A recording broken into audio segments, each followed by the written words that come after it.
संगमनेरचे प्रांताधिकारी शैलेश हिंगे यांनी अहमदनगर जिल्ह्याचे पालकमंत्री व महाराष्ट्र राज्याचे महसूल मंत्री राधाकृष्ण विखे पाटील व जिल्हाधिकारी सिद्धराम सालीमठ यांच्या सूचनेनुसार श्री संत निवृत्तीनाथ महाराज पालखी मार्गाची काकडोडी पाटा तालुका संगमनेर या ठिकाणी खड्डेमय रस्त्यांची पाहणी केली।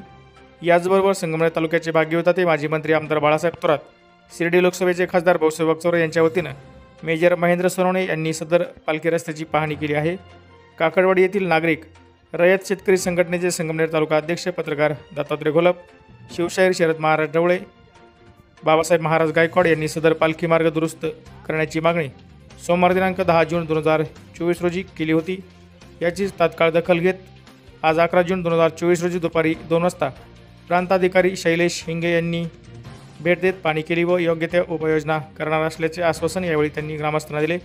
याप्रसंगी बांधकाम विभाग, पंचायत समिती संगमनेरचे उपाभियंता गणेश गुंजाळ, काकडवाडी ग्रामपंचायतचे उपसरपंच जनार्दन कासार, ग्रामपंचायत सदस्य अशोक मुळे, रयत शेतकरी संघटनेचे तालुका अध्यक्ष दत्तात्रय घोलप, मेजर महेंद्र सोनवणे, नान्नज दुमलाच्या तलाठी नसरीम पठाण, भास्कर शिरसाट, दिलीप शिरसाट, प्रकाश तुपसुंदर, बस्तीराम मुळे आदींसह ग्रामस्थ हजर होते। लवकरात लवकर सदर पालखी मार्ग दुरुस्त करावा अशी मागणी यावेळी पत्रकार दत्तात्रय घोलप यांच्यासह ग्रामस्थांनी केली आहे।